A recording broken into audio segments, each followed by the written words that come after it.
I'll introduce you the keynote, today's keynote, Beau Woods. He's worked for several, larger agencies and larger institutions in the world. Even he did some work together with the NCSC in the Netherlands. He did some work for the previous administration in the White House, and he's expert in how things work between the techies and the policymakers, where this huge gap always is, and he's trying to explain how to bridge that, how to work with them. And without further ado, Beau Woods, take it away. Thank you very much.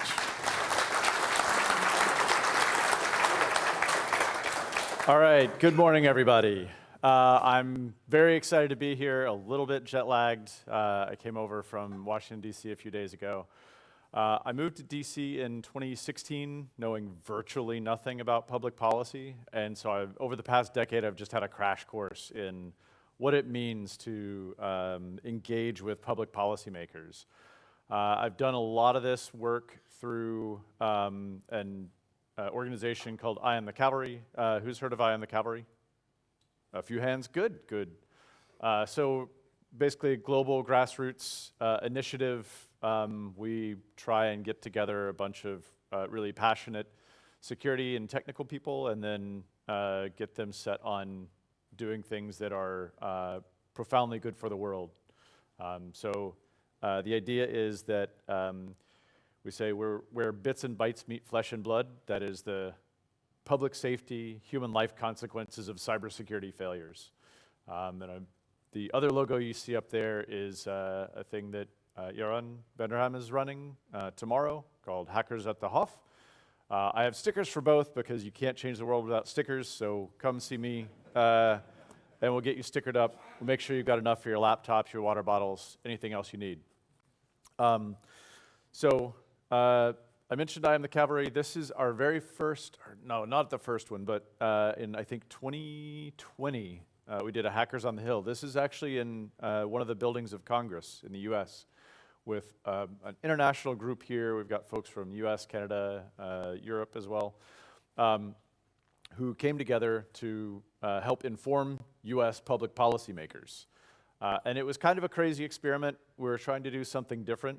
We recognized that increasingly the technical world that we all live in and lived in is kind of coming home, right? How many people have a car?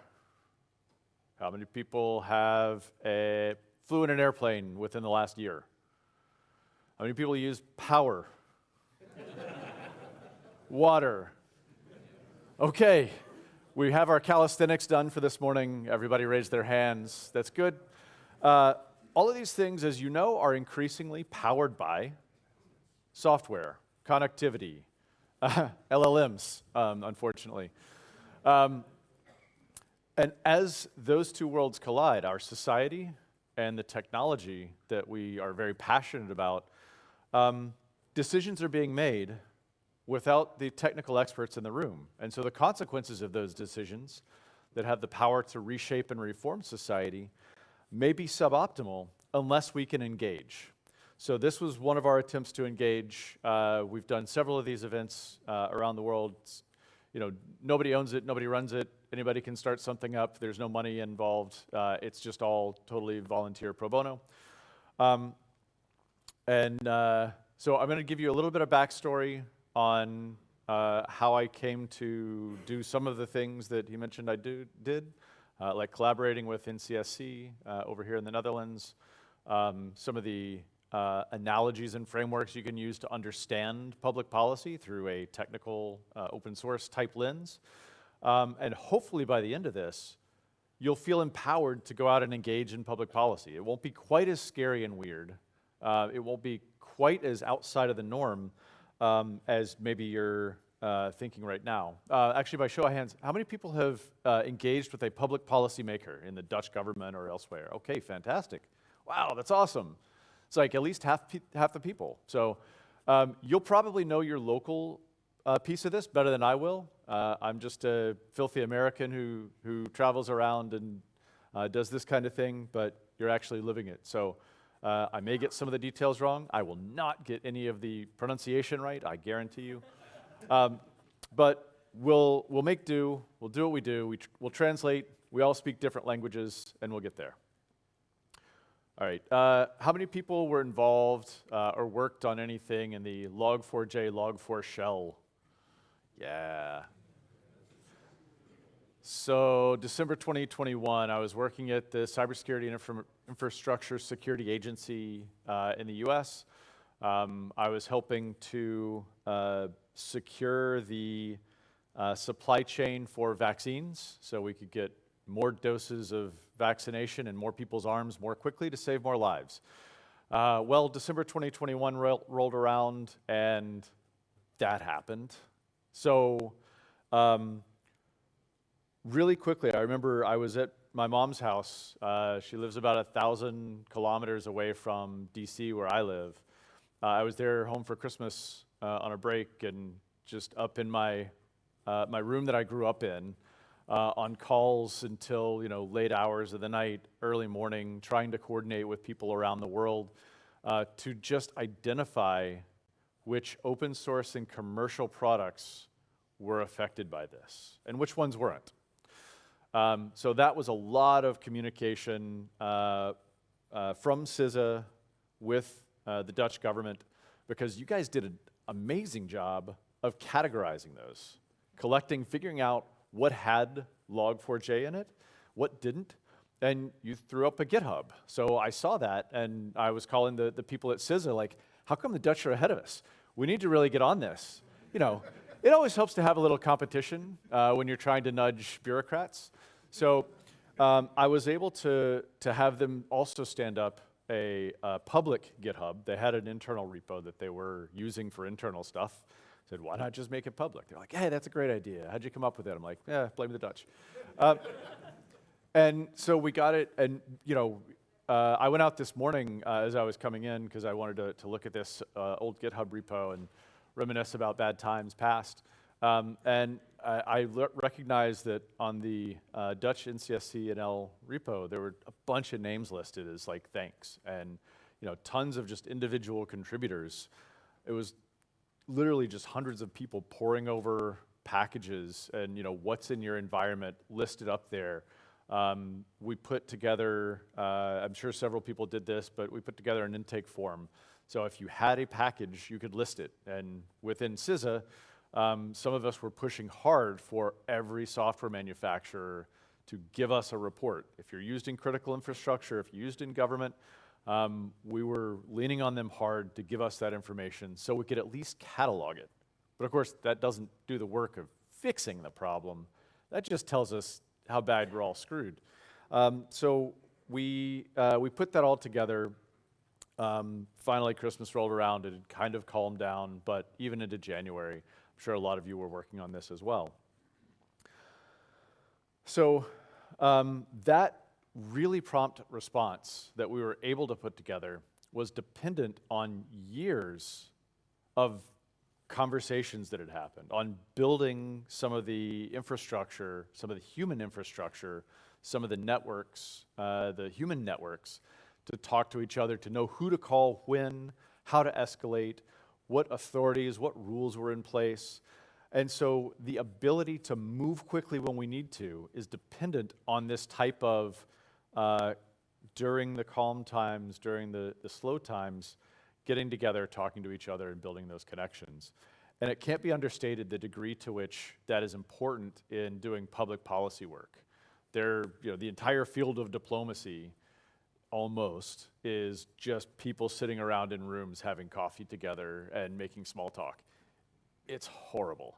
I lived that for a couple of years when I was working at a think tank in DC. I do not recommend it for other nerds like myself, but it is necessary work so that when crises happen, we can respond quickly.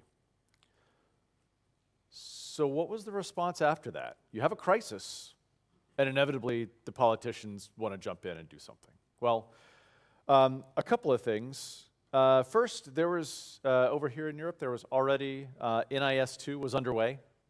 So it was about to be finalized. And so there was some provisions written into that for supply chain security, because this was a big wake-up call for a lot of people on the fact that software runs everything, and the fact that a lot of this software is run by open source maintainers. It's run by you folks. And governments don't really know how to handle that. Policymakers don't really know how to engage. We're weird to them. I mean, we're weird to a lot of people, but we're weird to them in different ways. They can't figure out whether we're academics or CEOs or government people. Like, they just can't shape and size us. So one of the things that I'll walk you through in a second is how to kind of explain it to them. But it also helped catalyze the CRA. CRA is the new Cyber Resilience Act that's coming into effect very soon, if not already. And there was a lot of focus in the CRA on supply chains, on resilience, on these types of things that a lot of open source developers and maintainers have understood for years, that we're all connected by these threads, that we all have dependencies.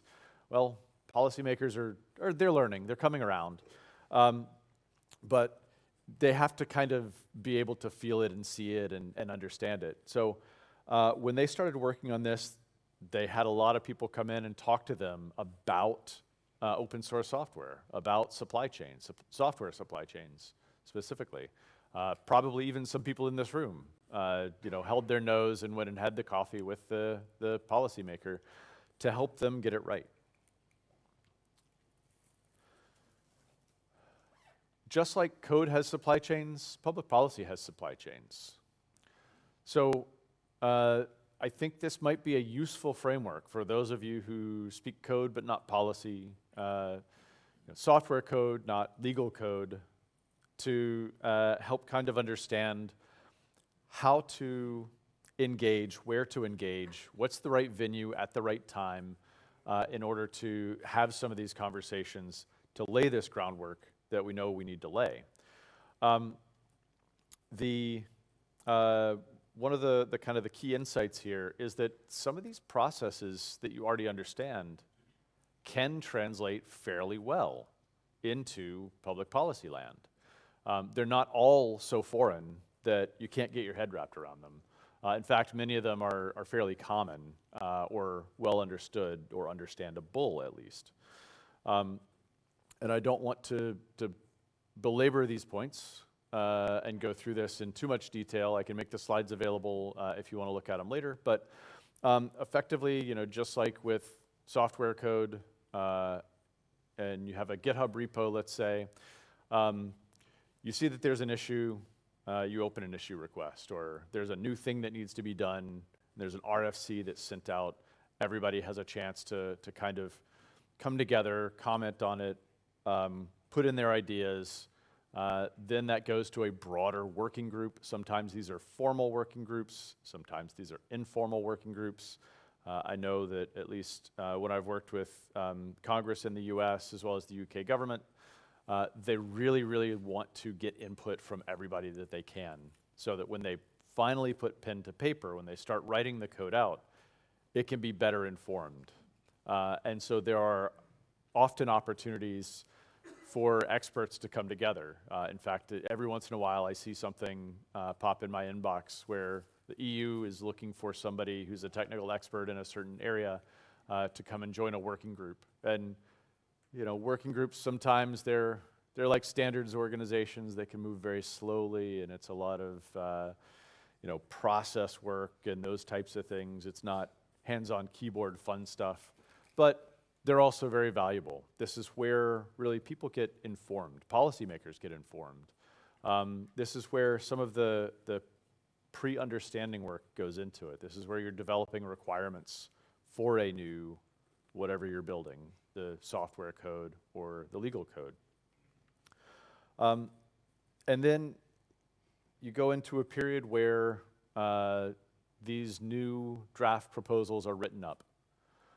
This is effectively writing the pull request or writing the code to go into the pull request. This is where you fix the broad corpus of existing policies.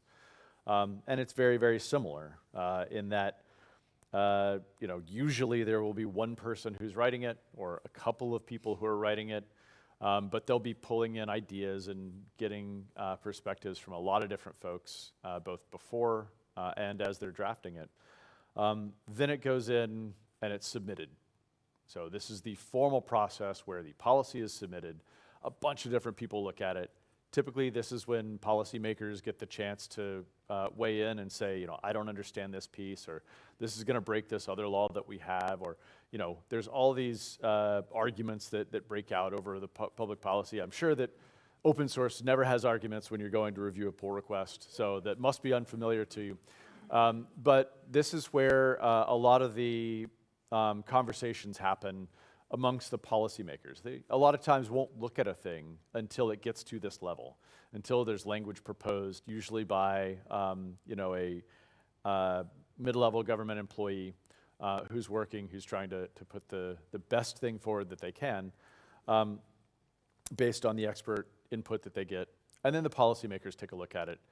And then they really sit down and, we say, sharpen the pencils, right? Get to the fine details and say, well, we really need it to do this because we have this problem over here that it wasn't in the issue that was filed in the GitHub repo, but it actually does exist, and we just didn't get it in time, but we need it to. And so this is where all the little tweaks and refinements go. And then all the policymakers go in and vote. They say, we're going to turn this code into something that actually patches the existing corpus of law. Or corpus of policy at the EU level. And while you won't be sitting down to vote on this yourselves, you're all constituents of some of these policymakers. So this is also where you have the opportunity to go and inform them. Hey, this is a good new proposed policy, you should adopt it. Or, hey, there's this thing in there that actually wouldn't be so great, can you tweak it? And then by engaging with them, and again, you set this up during the calm times before you need to go talk to them so that they know you're a credible expert, that you're not like a lobbyist or a corporation paid to go in and convince them to do something that's good for your bottom line. This is when you have the chance to kind of influence how that vote happens. And then, all right, public policy is adopted, goes into the EU system, and every country then adopts it into their national law with their own ways of doing that, the same way that different companies and other open source projects adopt this supply chain. So this is the public policy supply chain. And I think I'll have time for questions at the end. So if you've got any questions about this, or if you think my analogy sucks, then feel free to tell me then. All models are wrong. Some models are useful. This model is wrong, but it can be useful. Here are some of the ways that it breaks down. First of all, who tests in prod? So do public policy makers. It's kind of hard to have a test lab for public policy. There can be some test labs. Who tests, right? Why would you test? And at the national level, things like coordinated vulnerability disclosure as a national level policy, which was pioneered here in the Netherlands. You get the opportunity to test these on a small scale in some ways, but that's still large scale, right? It affects millions and millions of people. It affects many, many more overseas from the products and the projects that you run here. So when you trial something and pilot it like coordinated vulnerability disclosure, you're running it in prod. I'm sorry, there's just no alternative to that. That's how society works. That's how governance works, is you have to get together and do it. So, this is also part of the reason why legal code isn't quite as agile as we do here, why you can't have 2-week sprints to put a new law in place. It's probably a good thing. Also, I kind of mentioned this before, but when you have to do a hot fix to the law, when there is an emergent impending crisis and you have to act, it's the slow work that goes into it to get it done. So you can do a 2-week sprint to put a new law in place. Usually they're temporary, they have an expiration date on them. There are emergency procedures that you can activate. The Prime Minister can take some executive action while Parliament sits and debates on it for a while to get it right in the long term. So there can be some things that happen. I've found it's incredibly useful in an emergency if policymakers have something that they can turn to. Hey, there's this plan that's already been laid out that we just have not had the political will to pick up and implement, but it works. It's sitting right here. We can go and put it into place during a time of crisis. And so this is what I've spent a lot of time doing over the past 15 years or so, working with public policymakers, working with other groups, is to help develop some of those plans, to think through them. Hey, if this crisis happens, how are we going to react? Well, we could either do something like shut off the entire internet for the country, which would have certain consequences. You like that idea. Or we could take a more measured approach. And in some cases, it might be that you can instrument your code base, your legal code base, or your infrastructure, so that when a crisis happens, you can actually know how badly you're affected. And so during Log4Shell, companies and organizations that had software bill of materials or some kind of software supply chain traceability were in a lot better shape than the ones that had to run around and make it up from scratch. And it's the same way in legal policy, right? You can mandate some kind of traceability, some kind of understanding, some kind of observability into the organizations that make up your society and that public policy governs. And again, that has to happen during the calm times rather than the emergency times. And then, unlike code, software code, a lot of legal code, there is no get blame. You can't say, hey, it was Beau who did this bad code, because in actuality, the law is authored by hundreds and hundreds of people, all kind of pitching in, contributing together, so it doesn't quite work. And then I alluded to this before, but the fifth way that this breaks down is you don't get to vote on the pull request. You can equip the people that do, though. And this, again, is where some of that bridge building really has to start, where you really have to get in and go have the coffees with them to say, like, hey, this is me, this is my position. I don't really have anything on an agenda, but I want to make myself known to you. I can be an expert if you need someone to talk about software code or open source communities or these other things. And so I want to give you a little bit of a toolkit for how to do that now, and what I've seen work in the US and other places. And it will start, like all good things, with a Far Side cartoon. Anybody here know the Far Side? It's old. All right. The people with gray hair in their beards and their heads know Gary Larson. But in case you can't see it, it's basically a Lost in Translation cartoon. And it's a guy talking to his dog. Says, hey, Ginger, I've had it, stay out of the garbage. Do you understand me, Ginger? Do you understand? Stay out of the garbage. And all Ginger hears is blah, blah, blah, blah, but Ginger, blah, blah, blah, blah, blah, right? This is what I hear when I listen to public policymakers a lot of times, is blah, blah, blah, blah, blah. But that's what they hear when they listen to us. Blah, TCP, UDP, the code stack, the 7th layer, is the 8th layer is the human, like all of this stuff that they don't get.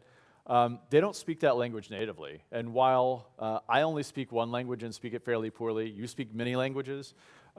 Winston Churchill said that the US and Great Britain are two great nations separated by a common language. And we really are separated by a common language even when we speak the same language, because the language that I speak is different from the one that the policymakers speak, even when we're both speaking English. They have concepts that are wrapped up into words like risk. I have concepts that are wrapped up into other terms and terminology that when we talk with each other, we have to be very careful that we use words that are compatible and not words that have different meanings and unpack in different ways. I remember reading one public policy document several years ago, and it was talking about all of the IT problems that were happening in IT, and we shouldn't allow IT in the country. And I'm just thinking here, like, what is this? And so, like, I finally found in this long document, IT means international terrorism. It's not how I think of it, but that's how this document was written. And so you have to kind of break through that. And how do you do it? Well, one of the things that we've found with I Am The Cavalry since we started in 2013 is that really you've got to lead with empathy. You've got to lead with understanding, with kind of this shared sense of purpose. Look, we all want the same things in society, especially when society is breaking down, when there are crises. We have to come together and understand and work together with each other. And that starts with building some of this groundwork, with the common language, so to speak, or the common mental framing. And so I've found that if you go in and talk to somebody and you just tell them your perspective and your point of view, just like Ginger, she doesn't understand, right? And it's okay. You're speaking different languages. But if you take the time to really get to know what drives them, what motivates them, why they're doing the things that they're doing, you can build that bridge really, really easily. They may say, look, I really just want to be able to keep the lights on in my town, to make sure that when I drive my family from my home to the school, that the car doesn't malfunction, that somebody doesn't hack it, get into it, break it, cause me to go off into one of the canals. That's what they want. That's probably what you want too. And if you can establish that sense of understanding each other and sense of having that common direction, then it makes it a lot easier to connect things to them. I remember going in really, really early on, like 2014, talking to a congressional staffer saying like, hey, look, there's vulnerabilities in medical devices. People can die if they get hacked. This is pretty serious. This is pretty critical. She's like, yeah, but Beau, 50,000 Americans die on the road every year from automobile accidents, and software can make those cars safer by having, lane change detection and backup cameras and these other things. So why are you going to deprive the 50,000 that definitely die for the handful that might die if something bad happens? It's a pretty good argument. And so that kind of changed how I think about this. And then by being able to translate it and say, well, sure, you're helping 50,000, but if there's 50 million on the road that all have the same software supply chain that is vulnerable and exposed via the always-on internet connection that all cars for some reason have to have now, then what happens when even a small fraction of those 50 million are hacked at the same time? It's like, oh, okay, that's a different characteristic now. Now we can compare things. And we can say, okay, yeah, it's great that we're going to potentially save 50,000 lives, but don't try and do it in a way that's rushed, that puts at risk hundreds of thousands or millions. So here's a handful of people that I kind of want to highlight. In 2013, I remember I was sitting across the table from some of the folks at the Food and Drug Administration, the US regulator for medical devices, and they had just put out what they call a pre-market guidance, which is a document that says if you're going to sell a medical device in the US, you have to be this tall to ride this ride. You have to have at least the minimum hygiene standards for cybersecurity for this. And they did it largely in response to some of the research that these three individuals did. Marimo, Billy Rios, and Jay Radcliffe. All patients, all working on medical devices. In Marie's case, she has a pacemaker. She's had one since she was in her 30s. She worked at Norwegian CERT for quite a few years. Jay Radcliffe is a diabetes patient. He walks around with an insulin pump hooked up to him. Or he did for a while until he looked at the software in it and found that it wasn't so good. And then he went back to doing manual injections, which is kind of a pain. You've got to monitor your condition at all times, give yourself insulin. And then Billy Rios, who he spends his nights and weekends buying equipment off of eBay, bringing it home, taking it apart on the kitchen table. His wife hates him for that. Finding bugs in it, reporting it. So when the FDA saw these people saying, hey, medical device makers, I could kill some of your patients, they thought, whoa, this is weird. I don't know quite how to take that. But to their credit, the FDA said, well, let's not assume we know. Let's ask them why they're doing this. Let's ask them what happens. And so about a year later in 2014, I sat down with these three folks, as well as some other security researchers and a bunch of people at the FDA. And we said, we're hackers, we're weird, we know it. But you know what? We can be part of the fix for healthcare safety, healthcare effectiveness. We had learned those words because we read, the law from 1974 that chartered the FDA to work on medical devices. And we knew that they could only look at safety and effectiveness, so we figured out if we use those words, they'll pay attention to us. Little hack for you. Know what your policymakers care about. And so when we said that, they kind of perked up. They were like, yeah, but you guys are reckless, you're dangerous, you're doing this stuff and you're publishing it. It's like, yeah, but we told the medical device makers about it and they said it wasn't a problem. So we put it out there. If it's not a problem, they shouldn't have a problem with it. It's like, oh yeah, that's weird. So after about an hour or so in the room, we didn't quite understand each other. And then one of the folks, some of you may know, he's been over here a few times to do talks and other things, Josh Corman, said, you know what, I've got a little framework I want to share with you. And we have since made clever little pictures for it that are actually probably not so clever, but we said, here's what drives us, here's what motivates us. And I won't go through all of these in details, but we are protectors. We're the people who want to run into the burning building to pull people out. We are the puzzlers. We're just curious. We want to see how things work. Take it apart and put it mostly back together. There's extra screws in everything. Don't worry. We're really out looking for a little bit of pride. I want to be the person who helped do this thing. That's cool. I want to be the first person who did that. We may be motivated by profit or payment. Yes, it's true. But in lawful ways. If we were unlawful, we wouldn't be talking to you. We'd be selling it over here to somebody in a back alley. And we may want to be a part of patriotism or protest. We want to protect our nation. Or we want to look out for others who don't have the ability to look out for themselves. Some type of an ideological drive. And so this was a really quick framework, almost made up on the spot, but it allowed them to fit us into a mental model that they could understand. So now it wasn't, are these people CEOs of corporations? Are they academics? I don't quite know how to picture them and how to fit them into my worldview. Now they understood it at a human level. They could say, oh yeah, well I'm working at a bureaucratic government job, making less than I could in the private sector because I also care about many of those things. So yeah, we've got that in common together. And this really kind of unlocked them.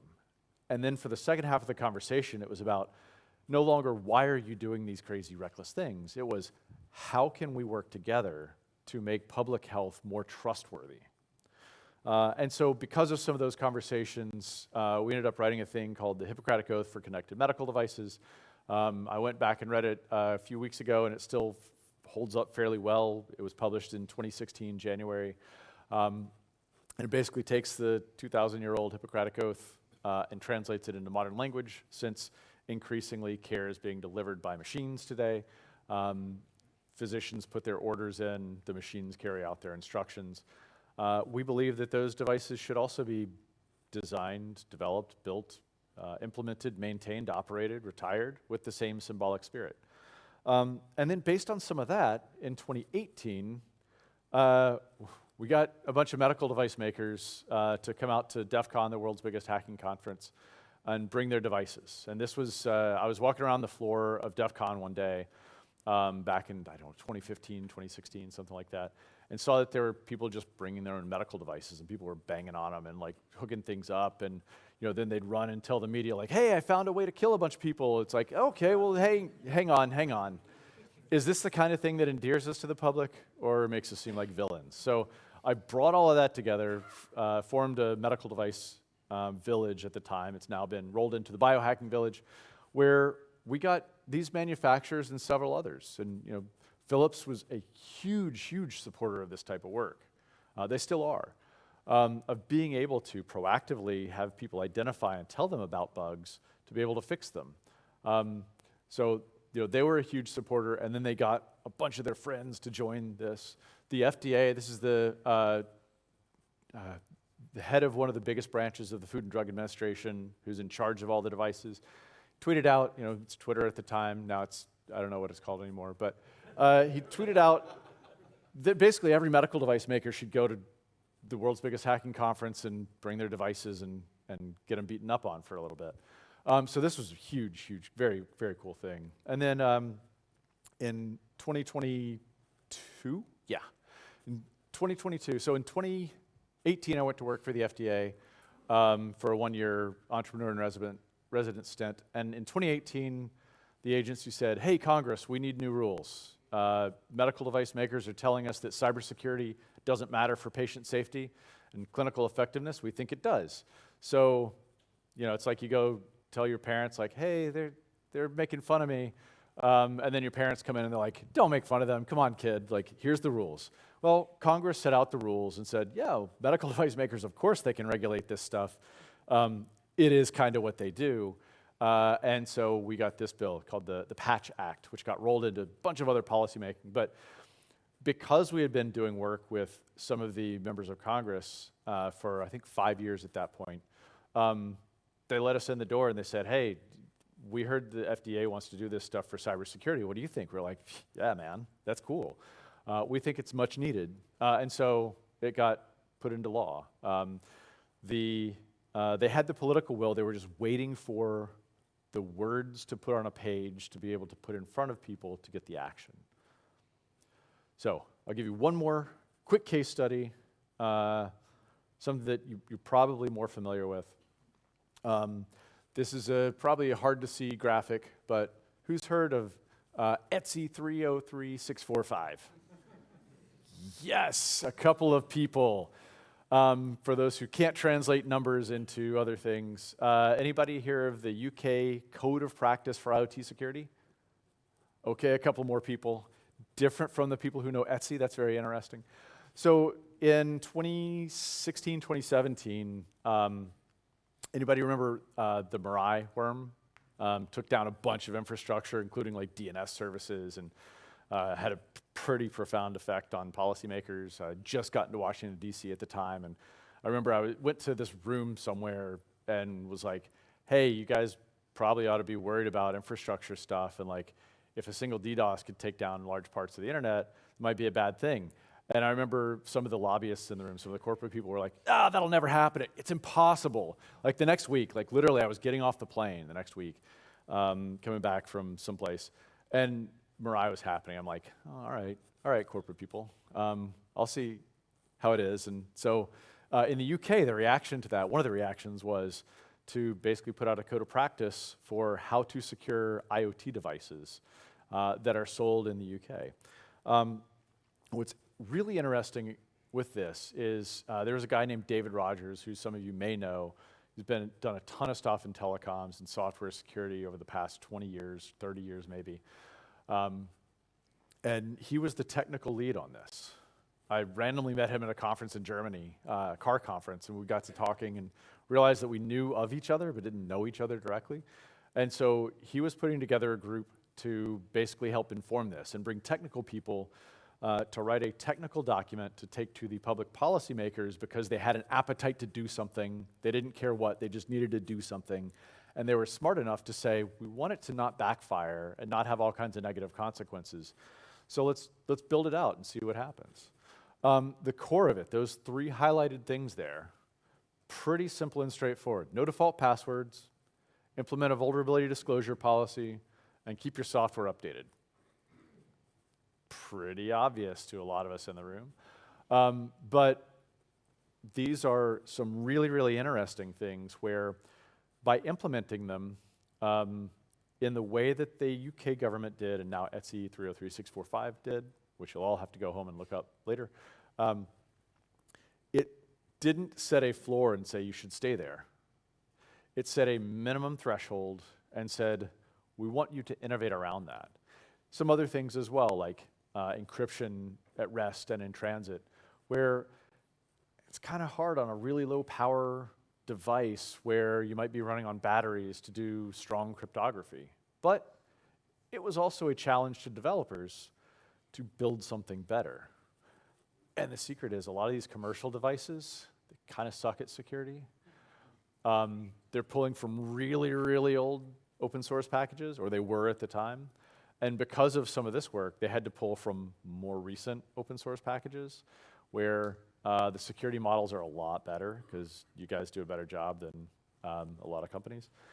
And so it actually increased recency of open source packages being pulled in, as well as the quality of the products that were coming out. So a lot of those legacy folks that you had to support with your projects, this helped get them off of your embarrassing decade-old code that you probably wish you hadn't written, but you got it out there and it worked.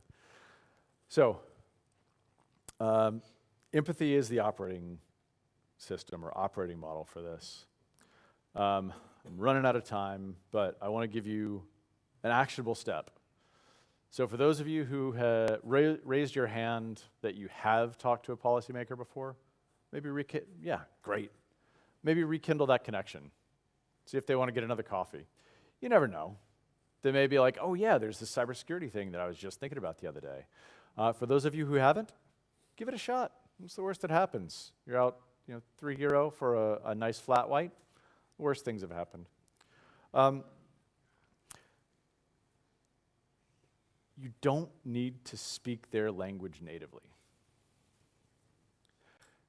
You can go in and say like, hey, look, I don't know anything about public policy, but I care about this stuff. I have a certain skill set, you have a certain skill set. Together we can make the world a better place. We can make our society safer. That's what they're really going for in a lot of cases. You can sit down and just ask them like, what is it that you're working on? Anything I can help with? Got any technology stuff that's happening? They may say, yeah, we're getting ready to infuse millions of euro into this industry for technology upgrades. What could possibly go wrong?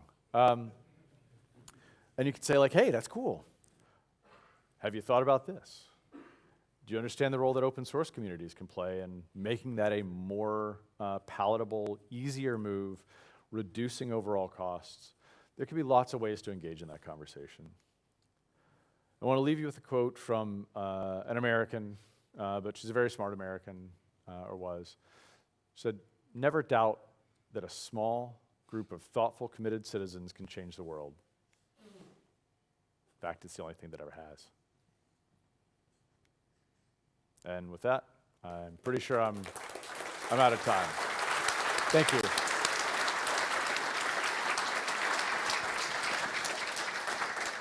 And I'll answer questions till he throws me out. Yeah, well, we got some time for questions, and I think Koen first.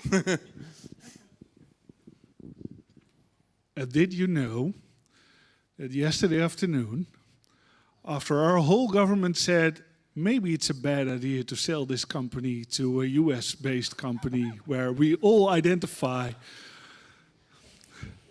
that even though our whole parliament said, no, that's not the part, the parliament said, well, maybe you're all against this, but it's a good idea anyway, let's do it anyway. So to me, it's very nice to hear a positive thought, but it feels a bit moot point at this moment in time. So please say more positive things, then maybe I'll start believing in it again. Yeah, I mean, so I'm gonna have to, in a month, I'm gonna have to go and do something similar to Hackers in the Hof in the US, in Congress, and if you think it's depressing, here.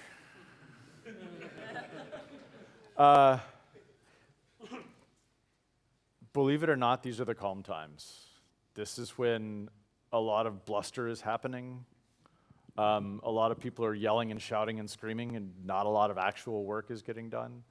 But this is when a lot of the groundwork can get done. This is when you can build those plans that you can put on the shelf so that when you need them, you can pull them off. You may need them sooner than you realize, I don't know. This is also when a lot of policymakers are trying to figure out, an alignment chart. Anybody a D&D fan in here? Fairly obvious question, easy question. Well, if you think about what the alignment chart is in your D&D games, think about that in terms of people who are trying to influence public policymakers. Like, they've got to figure out who's chaotic neutral, who's chaotic good, who's lawful evil, and then put them there so that they can understand them. This is a really good time to go in and be like, I'm a little bit chaotic good over here, or at least true neutral, but help them orient themselves to you and to your communities and understand how you can be helpful when they do need to call on someone.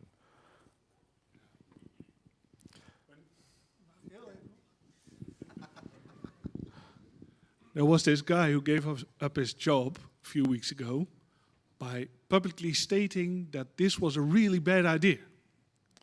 Top security official says this is a bad idea, and still they go ahead.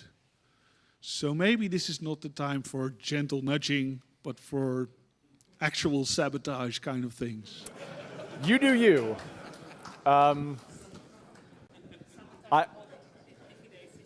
I want to get out of this country, so I will say I do not condone sabotage in any way, shape, or form.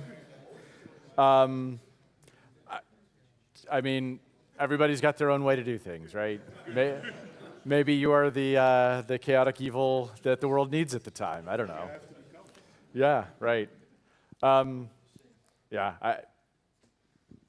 think there's room for a lot of different approaches, and one can also set up the other, right? If you've ever seen like a police procedural TV show, like The Good Cop, Bad Cop, like, hey, I'm gonna, beat you up if you don't confess to whatever you did, and the good cop comes in like, hey, you want some coffee? Come on, you can tell me, I'm your buddy. They can work well together. Yes. I still think there's still a petition running on DigiD. My question is, from your story, I kind of get the feeling that, and I'm involved in policymaking in Brussels and on the local level, that Brussels is faster than the US, which is concerning. It depends on what. All right. What kind of things? I mean, certainly Brussels is faster on privacy. We don't really see that as a thing over in the US. I think that the US tends to be, by design, tends to lag behind in its governance model. Without giving a whole history lesson, one of the reasons that we split from the UK is because they were restraining our ability to operate independently and on the pace and in the direction that we wanted. So it's kind of baked into our policy DNA, is to have governance lag a bit. No kings. Well, we'll see. But the Europe, it's always struck me that Europe is a lot more anticipatory. It wants to get ahead of things, which has created a fascinating dichotomy of like where the UK and Europe is as opposed to where the US is in a lot of different ways. And right now, yeah, we're kind of running away with a bunch of things, and like it's, going in certain directions in certain ways that I kind of sit back and I'm like, man, wouldn't it be nice to have a civilized society over there? And so when I come someplace like this, I'm like, I don't really want to go home. Yeah, I think that the US can move quickly when it needs to. We have moved quickly in the past when we've needed to be able to get ahead of things, but by design we tend to be a little bit of a policy lag. Are you not a bit late when you get to the point you have to go that quick? Yeah, but it happens. It happens, right? Even if you're doing all you can to prepare, emergent events come out of nowhere and blindside you, like with COVID, for instance. Now, it's a once in a generation, maybe once in a century type of event, but I mean, I think COVID is an interesting reaction. The question was, if you have to rush, are you not already running a bit late? That causes the rush. I think COVID is an interesting question because in Asia, it was already like out for weeks. And it's funny, I have friends and in-laws in China, and they already had like scans of lungs with long COVID damages out all over the social media. Everyone knew about it. And in the West, we were also saying that, it's nothing. So I think it's an interesting thing, like, to take COVID as the example of it suddenly came and we had to rush, because a lot of this was known. And if I can read it on WeChat and on Weibo, then so can officials in the US. Yeah, they can. A lot of it comes down to trust. Do you trust those outlets? Do you trust those sources? And these types of engagements, just going and talking to people, you know, if you have a pre-existing trust relationship, you could say like, hey, like there's a lot of stuff going on over here. Maybe we should do something to lay the groundwork. So if we need to move fast, we can do it smartly. Or to say like, hey, where's your bunker? Because you should probably get one. You know, whatever the planning model is, I've always kind of said that technologists like open source folks, cybersecurity researchers, hackers, and others, we tend, because we're so deeply immersed in technology, we tend to spot trends and patterns ahead of other people.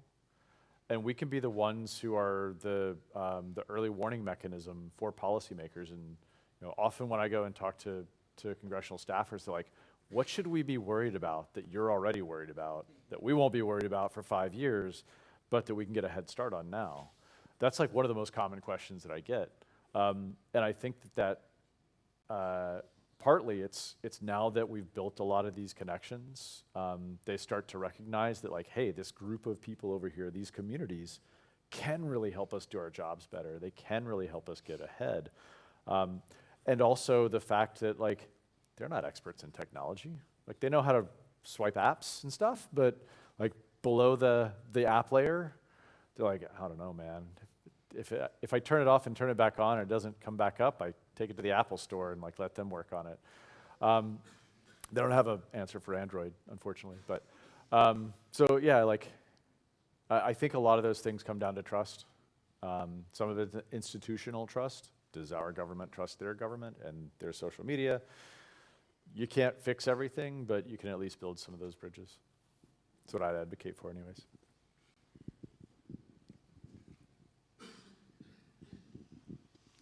Do you have a transparency register in the US?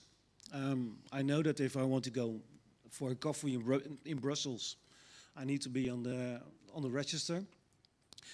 In the Netherlands, they were thinking of introducing one, but somehow they decided not to. What's your take on that? Yeah, it varies by which government entity you want to go grab a coffee with. But generally, the one that's the most highly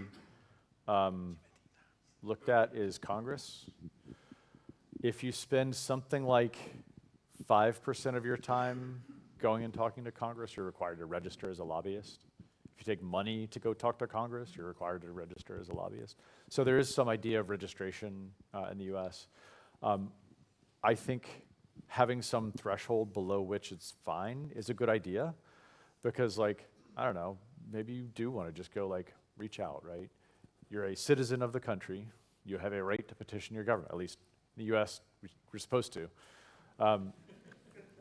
Here you have different rules and laws, I wouldn't presume, but I would guess that you have the right to go petition your government and say like, hey, look, something is happening over here. As a citizen, I want to raise my voice about it. You've kind of got to allow that. And so there's some threshold below which that's fine. There's some threshold above which, yeah, you spend 40 hours a week just talking to members of parliament. This isn't just a concerned citizen. Yeah. A question from the back. You mentioned a couple of examples where there first was an incident and then lawmakers responded by changing something.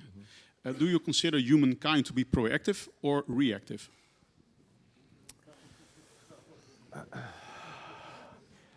Man, that's a good question, because I have a degree in psychology from Georgia Tech. It's the weirdest thing. But every once in a while, you'll hit one of those things where it's like, oh, this kind of draws on my psychology background. I think people are proactive about a lot of things. If you have a personal stake in something, you're going to be really proactive. If you are a small business owner, you're going to be proactive about making sure that they don't close your street right in front of your sub shop. You might be a little bit less proactive about something that happens a town over, or that hasn't affected you yet when you've got to worry about making payroll that month. So I think it's varying degrees of proactive. I will say that in general, no one changes until the pain of staying the same is greater than the pain of changing. And when you have large bureaucracies, the pain of change is quite a bit. So it takes a lot of momentum and will to overcome that initial threshold. Question from me. Not a question, more like a remark about what you can do in Europe. I recently had an experience. Europe is voting about this mass surveillance bill, chat control, where they want to backdoor in all the messaging apps. So I found on Mastodon a site where with telephone numbers of members of parliament. So I thought, am I really going to call them? Okay, I thought, okay, let's try it. So I tried a couple, and one of these parties said, okay, can you come back to us in mail? Can you describe why you are against this mass surveillance? So I did a back of the napkin calculation, how much false positives police has to wade through. And I got a mail back, you convinced us, and then they had to vote a proposition to vote against. And to my surprise, the proposition passed with one vote. I was like, whoa. By the way, sorry, AFD. So yeah. You can have an influence. Yeah, absolutely. I don't know. Yeah. So I don't know exactly how everything works here in Europe and in the Netherlands, but in the US, yeah, absolutely. Like, one of the ways that policymakers make decisions, especially if they're voted in, is if people who are living in their district and vote for them tell them they're doing the wrong thing, that will sway their decision. And it should, because ultimately they're accountable to the people, in democracies anyways. So that can be incredibly powerful. It's also something that a lot of people overlook, like picking up the phone and calling somebody, writing them a letter, sending them an email. Like, a lot of people think, oh, it's a black hole. It just goes in and you never see what happens to it. But you've had a different experience, and I think that that's fantastic. And I think a lot more people should feel comfortable taking that proactive action. Any other questions? So, the thing is that if you introduce the speaker, you can ask the last question. So, can you a little elaborate on the way AI introduces itself into the policy field? Like, when? Well, I think it's already happening, but policies are being set by AI, or can you a little elaborate on that? How? Yeah.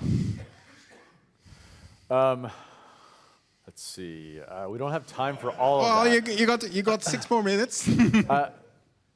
That won't be enough time. I have lots of thoughts and opinions on AI. Some of them are even right.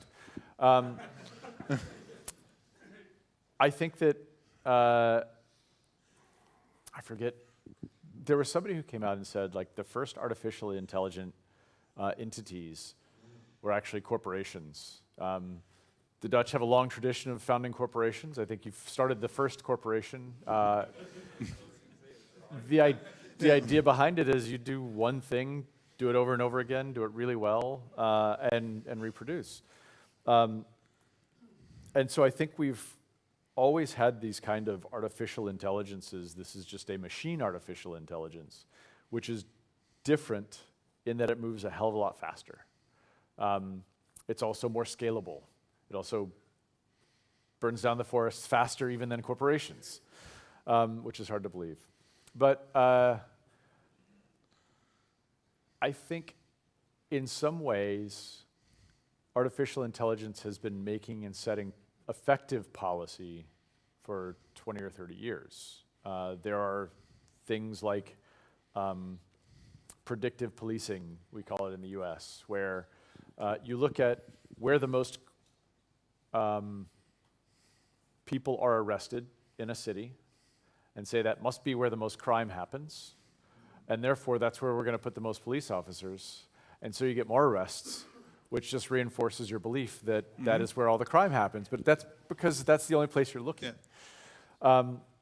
There's other things like that where I think we have been using AI to set policy for quite a while. I think now we're being more deliberate about it and doing it more. I've seen, you always see these articles as you're scrolling Instagram or Reddit or whatever, probably not TikTok. And it's like these AI headlines like, city adopts policy based on AI, and now all the criminals go free, or like crazy stuff like that, right? I remember seeing one the other day where somebody introduced a policy that cited non-existent laws, that was incompatible with the state constitution, that like had all these other problems. Yeah, I think it's absolutely happening. People are using artificial intelligence without knowledge of its limitations. Yeah, that's a bad thing. Yeah, in order to set policy. Yeah. And this is one of the things that I think is actually probably going to be more impactful than the energy impacts and the climate impacts, than some of the startups whose databases got erased by Claude or ChatGPT, is people who use advanced technology without knowing its constraints, where it fails, where it breaks down, and use it way past that point. And I don't know what the fix is for that, but I know it can't be technical and technological. It has to be something else. Yeah, and what you see now is that something else is being shifted back to technology by using AI. Yeah. It always happens, right? Yeah. Like, God, anybody who's had the experience working in IT will know that there's a business decision that gets made to tell IT to make all the business decisions that involve technology or computers. And it's like, well, look, I don't know how to run payroll. Why are you asking me who gets paid? Like, I just turn the computer on and like make sure that the software doesn't crash. Like, yes, but who should we hire? Like, I don't know. Like, that's not my department. Can't you make a business decision? Well, it involves a computer. You should probably be making those decisions. You know computers. Like, that's not how this works. That's not how any of this works. So it's the same thing with AI and LLMs right now. Yeah. Okay. Thank you. All right, thank you.